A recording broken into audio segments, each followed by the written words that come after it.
सिद्धाणं नमो आयरीयाणं नमो वज्रायाणं नमो लोय सवसाहुणम।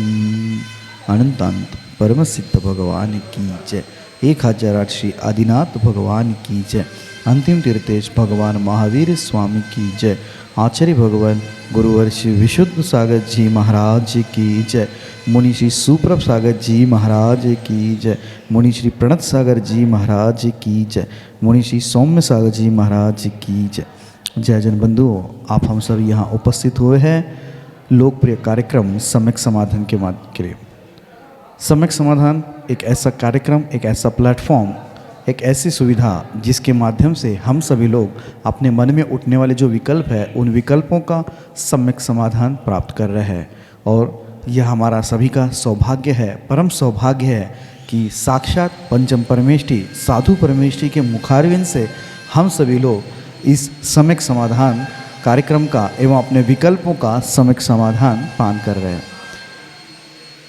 कितने महान पल होते हैं जिस पल में अपने मन में उठने वाली जो अज्ञानता है, जो विकल्प है, उस विकल्पों का समाधान हमें प्राप्त होता है। और इस समाधान को देने वाले कोई नहीं, श्रवण मुनि सुप्रभ सागर जी है। मुनिषि के मुखारविंद से हम सभी लोग प्रतिदिन ये कार्यक्रम एवं सम्यक समाधान का पान करते हैं और अपने मन में उठने वाले विकल्पों का समाधान प्राप्त करते हैं। प्रतिदिन यह कार्यक्रम टीवी के माध्यम से, यूट्यूब के माध्यम से, फेसबुक के माध्यम से आप सभी तक पहुंचाया जाता है एवं उसके माध्यम से आप सभी लोग लाभान्वित भी हो रहे हैं और उनके माध्यम से आपके विकल्प भी हम तक पहुंच रहे हैं। उस विकल्पों का समाधान मुनिषि के द्वारा प्रतिदिन किया जा रहा है और ऐसा समाधान आप और भी प्राप्त कर सकते हैं। अपने मन में उठने विकल्प हम हमें व्हाट्सएप के माध्यम से नीचे पट्टी पे स्क्रॉल पे जो नंबर चलते हैं उसके माध्यम से ये व्हाट्सएप के द्वारा आप अपना विकल्प हम तक पहुंचा सकते हैं। उस विकल्पों को एकत्रित करके मुनिषि के द्वारा उस सम्यक समाधान आपको प्रदान किया जाएगा। शुरुआत करते हैं आज की उस मंगल बेला को मुनिषि के चरणों में कोटिशा नमोस्तु करते हुए मुनिषि प्रणत सागर जी महाराज से यह निवेदन करते हैं कि हे स्वामी, आज के कार्यक्रम को गति प्रदान करते हुए संचालित करें। नमोस्तु नमोस्तु नमोस्तु। ओम नमः सिद्धेभ्यः। कीर्त्या महत्या भुवि वर्धमानं त्वं वर्धमानं स्तुतिगोचरत्वं निनीस्यमास्मो वैमद्यवीरम् विषीणदोषाशयपाशबन्धम् विषीणदोषाशयपाशबन्धम्। पंच परमेष्ठी भगवान की जय। परम पूज्य आचार्य भगवंत गुरुवर विशुद्ध सागर जी मुनि महाराज की, परम पूज्य मुनि श्री सुप्रभ सागर जी महाराज की, 3,9 करोड़ मुनिराजों की। समीचीन विकल्पों का सम्यक समाधान, सम्यक ज्ञान की ऐसी अनूठी विधा जिसके माध्यम से हम सभी प्रतिदिन अनेकानेक उन समीचीन विकल्पों का सम्यक समाधान प्राप्त करते हैं जो विकल्प हमारे ही मन के होते हैं। और उन मन के विकल्पों का सम्यक समाधान वह भी आगम के परिप्रेक्ष्य में परम पूज्य आचार्य भगवंत गुरुवर विशुद्ध सागर जी महाराज की महती अनुकंपा और परम पूज्य मनीष श्री सुप्रभ सागर जी महाराज के मुखारबिंदु से हम सभी को प्राप्त होता है। और वही सम्यक समाधान हमारे आत्म कल्याण के मार्ग को खोलने वाला होता है, क्योंकि जब तक विकल्प है तब तक संसार है और जहाँ विकल्पों का अभाव होता है वही आत्मा का वास्तविक सुख है। ऐसे उस आत्म सुख की प्राप्ति का एकमात्र कार्यकारी उपाय समीचीन विकल्पों का सम्यक समाधान प्रारंभ करते हैं। और आज के पहले विकल्प के लिए ललितपुर उत्तर प्रदेश से पंडित सुनील जैन संचय महाराज श्री के श्री चरणों में कोटि कोटि नमोस्तु निवेदित करते हुए अपना समीचीन विकल्प रख रहे हैं कि महाराज जी, सिंह निष्किरण व्रत का जैन दर्शन के परिप्रेक्ष्य में क्या महत्व है? एक व्रत अधिकतम कितने दिन का हो सकता है? हमारे समीचीन विकल्प का सम्यक समाधान करते हुए हमारा मार्गदर्शन करने की अनुकंपा करें। नमोस्तु महाराज जी, नमोस्तु। ओम नमः सिद्धम। परम पूज्य आचार्य भगवान गुरुवर विशुद्ध सागर जी महाराज की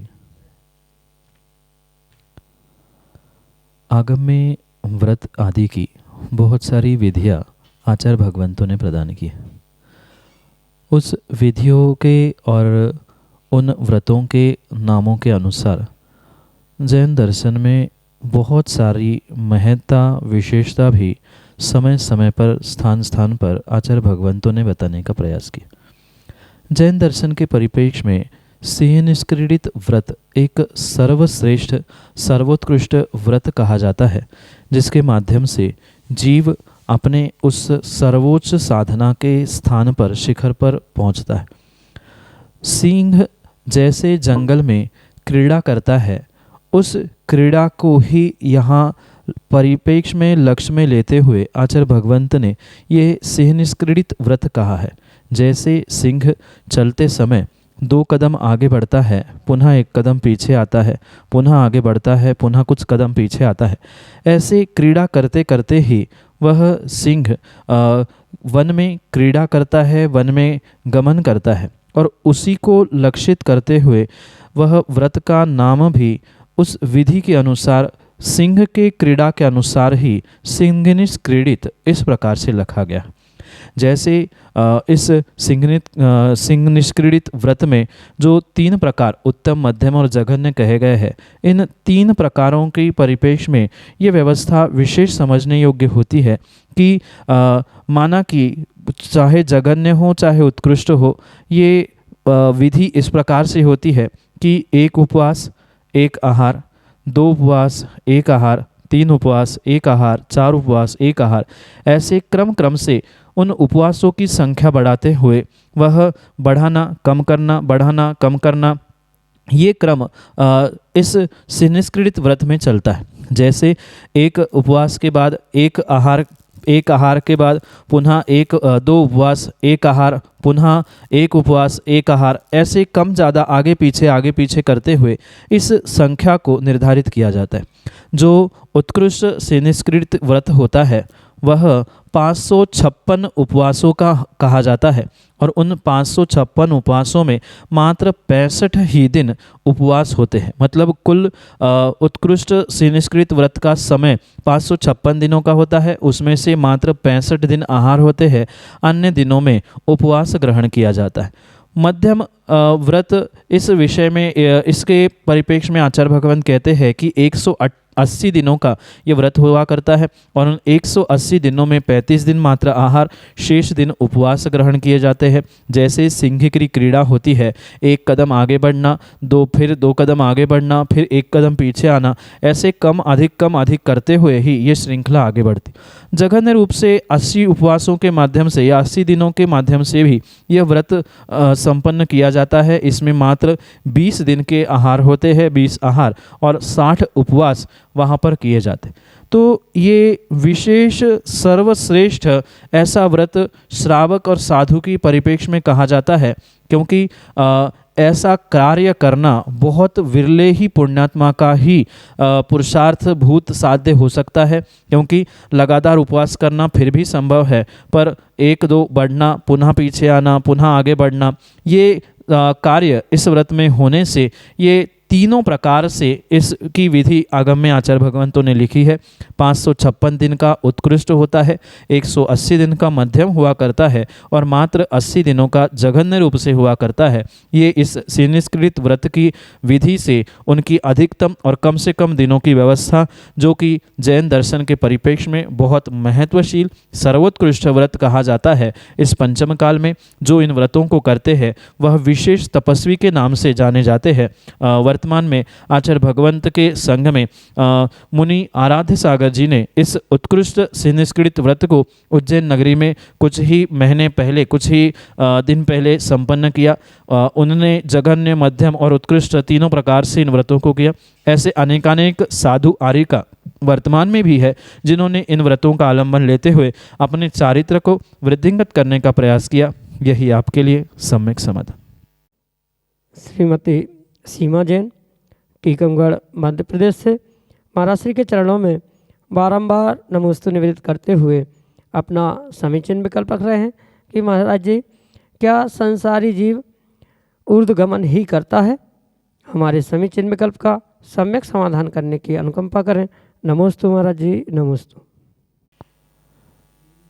संसारी जीवों का मात्र ऊर्ध्वगमन ही नहीं होता, अपितु संसारी जीवों का ऊर्ध्वगमन, अधोगमन और तिर्यक गमन सभी प्रकार से हो सकता है।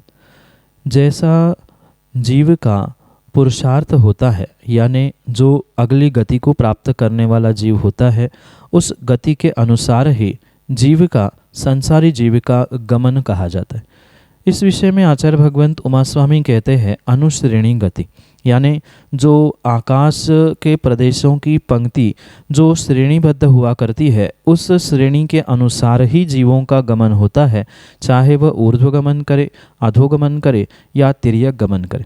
माना कि कोई मनुष्य तिर्यंश बन रहा है तो उसका तिर्यक गमन कहा जाता है, कोई मनुष्य देव बन रहा है तो उसका ऊर्ध्वगमन होता है, और कोई मनुष्य नारकी बन रहा है तो उसका अधोगमन कहा जाता है। नारकी जीव भी जब मध्यलोक में मनुष्य तिर्यंश आदि बनने के लिए जन्म लेता है तो उसका भी गमन, उसकी भी गति ऊर्ध्व रूप से ही स्वीकार की जाती। पर सभी संसारी जीवों का गमन ऊर्ध्व रूप नहीं होता। कुछ जो अपने गति के अनुसार अवस्था को प्राप्त करते हैं, वही उस संसारी अवस्था में ऊर्ध्वगमन करते हैं। जो मुक्त जीव होते हैं, उन मुक्त जीवों का तो नियम से ऊर्ध्वगमन ही होता है, पर संसारी जीवों का, सभी संसारी जीवों का ऊर्ध्वगमन हो बिल्कुल भी ज़रूरी नहीं है। जैसा उनका अगले आयुबंध का कार्य हुआ करता है, या जहां उन्होंने आयुबंध गतिबंध प्राप्त कर लिया है, ऐसे उस अवस्था विशेष के निमित्त से ही उनका वैसा गमन होता है। इसलिए सभी संसारी जीवों का ऊर्ध्वगमन ही हो जरूरी नहीं है। ऊर्ध्वगमन, अधोगमन या तिर्यक गमन भी संसारी जीव करते हैं, मात्र मुक्त जीवों का ही ऊर्ध्वगमन होता है, वह भी उनके स्वभाव से। यही आपके लिए सम्यक समाधान। संतोष कुमार जैन, विदिशा मध्य प्रदेश से, महाराज श्री के चरणों में बारंबार नमोस्तु निवेदित करते हुए कह रहे हैं कि महाराज जी, पहले पूजा करना और बाद में अभिषेक करने से क्या पूजा का फल नहीं मिलता? हमारे समीचीन विकल्प का सम्यक समाधान करने की अनुकंपा करें। नमोस्तु महाराज जी, नमोस्तु। भगवान जिनेंद्र की जो पूजा होती है वह वास्तव में क्रम से ही करने की आवश्यकता। पूजा का अर्थ मात्र एक थाली से दूसरे थाली में द्रव्य समर्पित करना इतना ही नहीं है, अपितु जो पूजा के अंग बताए गए हैं उन पूरे अंगों को व्यवस्थित क्रम से ही करने की आवश्यकता है। बिना भगवान का प्रक्षाल, बिना भगवान के अभिषेक के कायदे से भगवान की पूजा नहीं करनी चाहिए, क्योंकि जो क्रम उस पूजा अभिषेक के निमित्त से कहा है, उस क्रम से ही जीवों को कार्य करने की आवश्यकता है। पहले अभिषेक करना, फिर शांति धारा करना और फिर उसके उपरांत पूजा का विसर्जन आदि, यह सामान्य रूप से क्रम कहा जाता है। रही बात उसके फल की, चाहे क्रम अक्रम हो, पूजा अभिषेक शांति धारा आदि का फल तो बराबर मिलेगा, पर जिस क्रम से उसका उल्लेख आगम ग्रंथों में प्राप्त होता है, उस क्रम से ही भावों की विशुद्धि के साथ अगर कार्य किया जाता है तो उसका विशेष फल मिलता है। माना कि किसी विषमता के कारण कोई व्यक्ति पूजा करने के बाद अभिषेक कर रहा है, किसी को कहीं जल्दी जाना है और वेदी पर निर्धारित समय पे अभिषेक होता है, उसके पहले उसने पूजा कर ली और फिर अभिषेक कर लिया, तो उस विषमता के दिनों में उसे कोई दोष नहीं है, पर उसे रूटीन बनाते हुए पहले पूजा कर लेना फिर अभिषेक करना ये उचित नहीं है।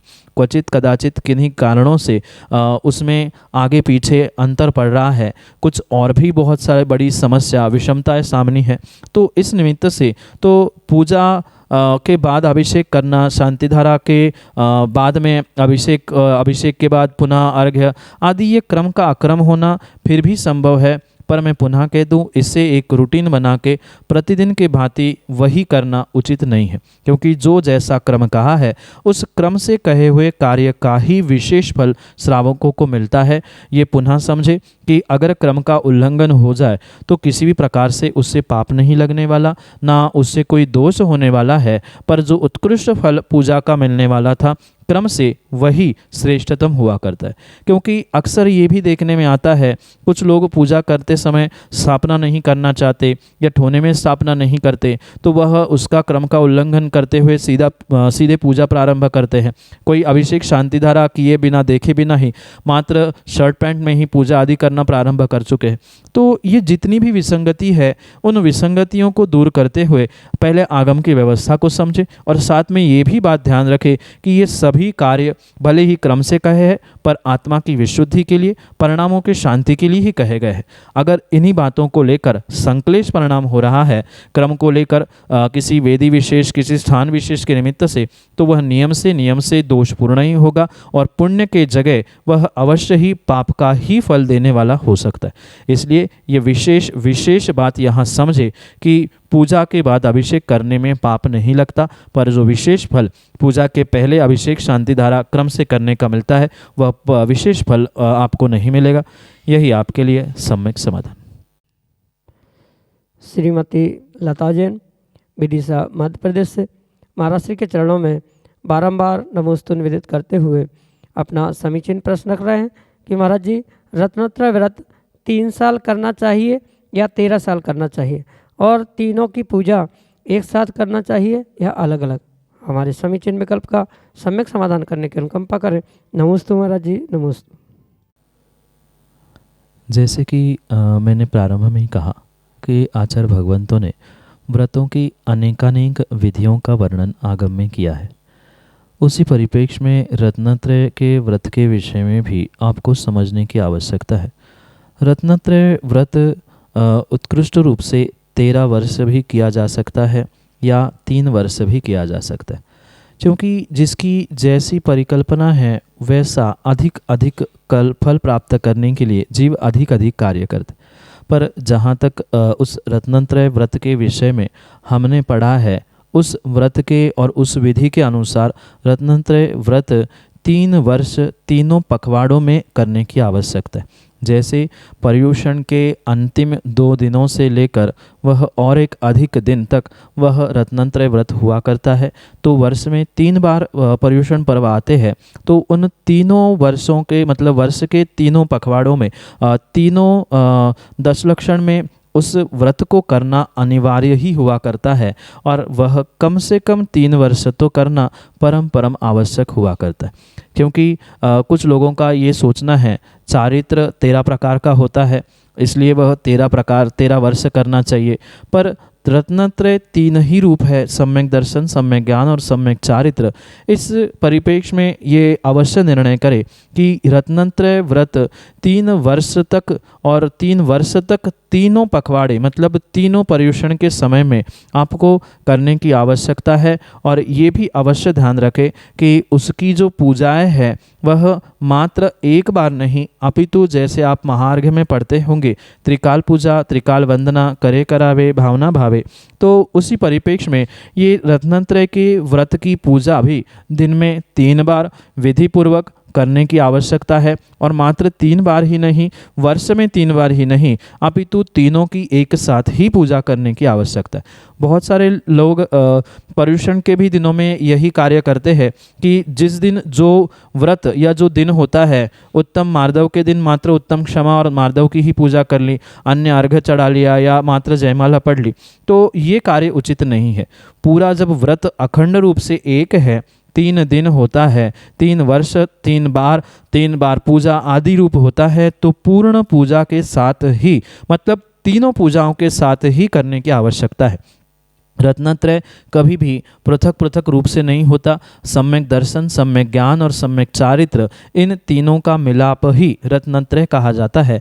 तो तीनों को एक साथ लेते हुए ही उनकी पूजाओं को करना, यानी एक साथ सम्यक दर्शन यानी पहले दिन रत्नत्रय के व्रत के पहले दिन भी तीनों पूजा, दूसरे दिन भी तीनों पूजा और तीसरे दिन भी तीनों पूजा करके ही उस व्रत को करना चाहिए। और मात्र व्रत करने से काम नहीं बनेगा, उसका उद्यापन भी विधिवत करने की आवश्यकता है। जितना विधिवत उन व्रतों को करेंगे उतना ही विशेष फल भी आपको प्राप्त हो सकता है। इसलिए संक्षेप में रत्नत्रय व्रत कम से कम 3 वर्ष 3 बार वर्ष में और दिन में तीनों दिन तीनों पूजाओं को करते हुए ही करना श्रेष्ठतम विधि है। यही आपके लिए सम्यक समाधान। मोहित जैन, सागर, मध्य प्रदेश से महाराज श्री के चरणों में बारंबार नमोस्तु निवेदित करते हुए अपना समीचीन विकल्प रख रहे हैं कि महाराज जी, पंचामृत अभिषेक की पद्धति कहाँ से प्रारंभ हुई, आगम में इसका वर्णन कहाँ मिलता है। हमारे समीचीन विकल्प का सम्यक समाधान करते हुए हमारा मार्गदर्शन करने की अनुकंपा करें। नमोस्तु महाराज जी, नमोस्तु। तात्कालिक व्यवस्था, वर्तमान की परंपरा और आगम परंपरा, इन दोनों में सर्वश्रेष्ठ आगम की परंपरा हुआ करती है। भले ही व्यक्ति आगम की परंपरा को प्राप्त कर पाए नहीं कर पाए, पर किसी भी प्रकार से आगम की व्यवस्था को, आगम में उल्लेखित उन परंपराओं को, पद्धतियों को जीव नकार नहीं सकता, धुतकार नहीं सकता। करना नहीं करना ये जीव की व्यक्तिगत चारित्र मोहनी की दशा हो सकती है, पर जो आगम में लिखा है उसे मानना ही नहीं, ये सम्यक रहित दशा हुआ करती। क्योंकि कई स्थानों की परंपराएं, क्षेत्रीय परंपराएं, वर्तमान की सामाजिक परंपराएं बहुत भिन्न भिन्न तरीके से देखने में आ रही है, पर परम सत्य आगम के परिप्रेक्ष्य में यही समझना कि किसी भी प्रकार से ये पंचामृत अभिषेक की व्यवस्था तात्कालिक नहीं है, अपितु आगम प्रमाणों से उसे त्रैकालिक रूप से ही स्वीकार करने की आवश्यकता है। भले ही कई क्षेत्रों में ये परंपरा वर्तमान में लुप्त हो रही है, पर अनेकानेक प्राचीन ग्रंथों के परिप्रेक्ष्य में इसकी व्यवस्था को समझने की आवश्यकता है। आगम ग्रंथों में प्राकृत भाव संग्रह इस ग्रंथ के माध्यम से आचार्य भगवंतों ने इस अभिषेक का वर्णन किया है। मात्र इतना ही नहीं, अपितु पद्म पुराण, जो प्रथमान युग का सर्वश्रेष्ठ ग्रंथ कहा जाता है, उस पद्म पुराण में भी आचार्य रविसेन महाराज ने उस एक एक अभिषेक का फल बताते हुए कहा है कि दूध के अभिषेक का क्या फल मिलता है, किसके अभिषेक का क्या फल मिलता है। इसलिए ये आगम की व्यवस्था को आगम की व्यवस्था समझते हुए स्वीकार तो करना ही होगा, भले ही कर पाए नहीं कर पाए। क्षेत्रीय, लोक, जनपद सत्य आदि की व्यवस्था भिन्न होते हुए भी आगम की पद्धति को पहले आगम की पद्धति ही मानना होगा। ये कहीं भी प्रारंभ नहीं हुई है, पर यह भी ध्यान रखें, ये जो अभिषेक की व्यवस्था आगम में आचार्यों ने बताई है वह पूर्ण रूप से शुद्धि का ध्यान रखते हुए ही करने की आवश्यकता है। जैसे एक श्रावक वर्तमान में मुनिराजों को शुद्ध भोजन बनाते हुए आहार करवाता है, बिल्कुल ऐसे ही शुद्ध द्रव्य का वह पुरुषार्थ करते हुए, मतलब शुद्ध द्रव्य को ही ग्रहण करते हुए ये अभिषेक की पद्धति को प्राप्त करने की, समझने की आवश्यकता है। वर्तमान में बहुत सारे स्थानों पर मात्र एक संप्रदाय, एक पंथ को लेकर ये जो व्यवस्था की जाती है वह आगम के अनुकूल समझ में नहीं आती, क्योंकि उतनी शुद्धि का ध्यान वहाँ नहीं रखा जाता। शुद्धि के साथ अगर ये किया जाता है तो उसमें आगम के परिप्रेक्ष्य में कोई दोष नहीं है। वर्तमान में भी बहुत सारे ऐसे उत्तर भारत के स्थान हैं जहां आज भी कुछ विशेष दिनों में, जैसे अनंत चतुर्दशी आदि दिनों में दूध के धारे होना, खज्जा पपड़िया चढ़ना, ऐसे अनेक कार्य होते हुए देखने में आते हैं। इसलिए ये साक्षात प्रमाणित है कि कुछ वर्ष पूर्व ये सब कुछ पूरे भारत में होता था। ये कोई तात्कालिक पद्धति नहीं है, ये आगम के परिप्रेक्ष्य में बहुत प्राचीन पद्धति है, जिसका कई सारे आचार्य भगवंतों ने दृष्टांत देते हुए बहुत अच्छे से स्पष्टीकरण के साथ बहुत विशेष रूप से अनुकरण करने का भी मार्गदर्शन किया है। पर मैं तो यही कहना चाहता हूँ, आप कर पाए नहीं कर पाए, क्षेत्रीय परंपरा, मर्यादा आदि का ध्यान रखते हुए ही इसको अमल में लाने का पुरुषार्थ करें। पर यह भी ध्यान रखें कि करना नहीं करना भिन्न विषय है, पर मानना तो आगम की एक एक पंक्ति, एक एक शब्द को ही है। इसलिए आगम के ग्रंथों के परिप्रेक्ष्य में आचार्य भगवंतों की अपेक्षा से ये कोई वर्तमान की परंपरा पद्धति नहीं है, अपितु प्राचीन पद्धति को प्राचीन समझते हुए कम से कम श्रद्धा का विषय बनाए, हमारे सम्यक दर्शन को सुरक्षित करने का प्रयास करें। सम्यक चारित्र में भले ही दोष लगे, क्रियाओं में हम नहीं ला पाए जनपद सत्य को स्वीकार करते हुए, पर आगम के सत्य को आगम सत्य स्वीकार करते हुए उसे श्रद्धा का विषय बनाना आपके लिए परम आवश्यक है। ये तात्कालिक नहीं, अपितु आगम के परिप्रेक्ष्य में त्रैकालिक पद्धति चल रही है। यही आपके लिए सम्यक समाधान। श्रीमती मीना जैन, चिरगांव, उत्तर प्रदेश। सुप्रभ सागर महाराज जी को नमोस्तु नमोस्तु। मेरा प्रश्न आया है कि शाम आए के पहले प्रतिक्रमण करना चाहिए या बाद में करना चाहिए? दिन भर में या रात भर में लगे हुए अपने उन दोषों में, चाहे वे व्रतों में हो, चाहे नियमों में हो, या दिन भर की रात भर की चर्या में क्यों ना, जो भी दोष लगे हैं, दोषों के प्रक्षालन के लिए पश्चाताप के भावों के साथ जो आलोचना, निंदा, गर्हा की जाती है उसे प्रतिक्रमण कहा जाता है। और आर्द्र रौद्र परिणामों का त्याग करते हुए सभी जीवों के प्रति दया करुणा के साथ जो कार्य किया जाता है वह सामायिक कहलाया जाता है।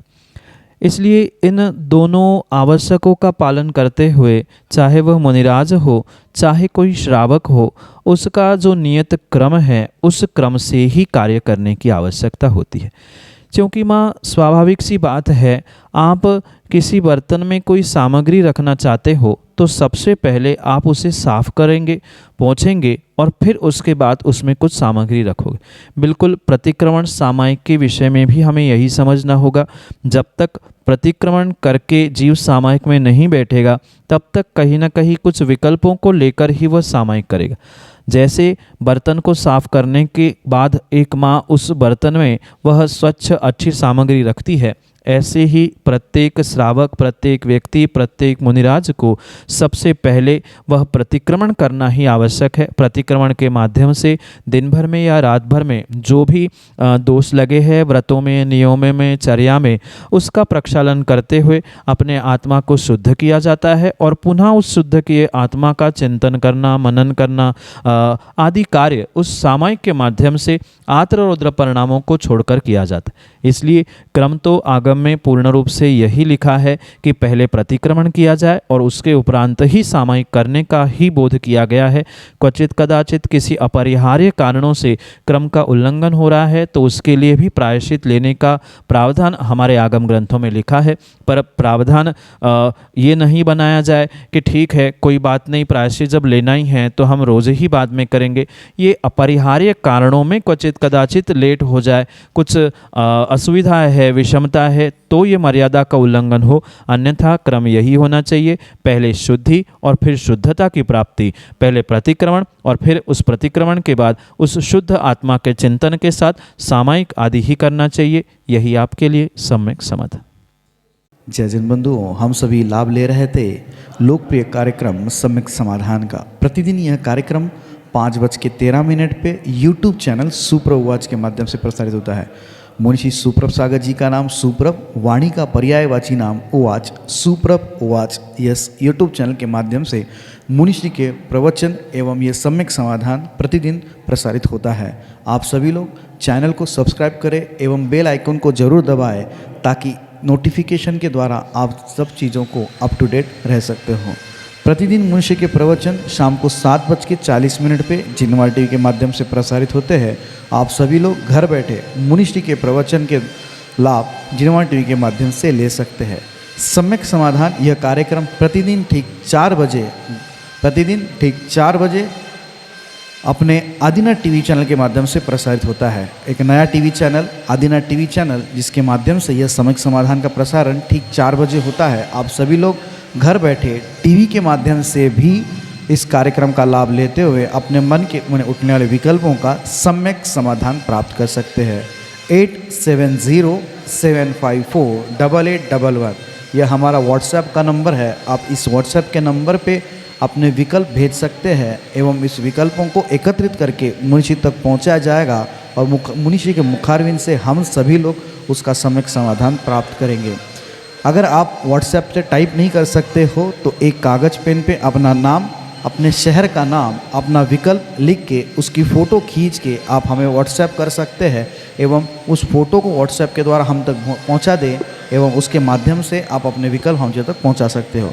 सम्यक.समाधान@gmail.com यह हमारी ईमेल की आईडी है। अगर आप ईमेल के माध्यम से आप अपने विकल्प भेजना चाहते हो, अपने ईमेल के माध्यम से अगर आप ज़्यादा उसको अपने विकल्पों को हम तक पहुंचाना चाहते हो तो हम अपने विकल्पों को आप जीमेल के माध्यम से सम्यक.समाधान@gmail.com इसके माध्यम से आप आपके विकल्प हमारे तक पहुंचा सकते हो।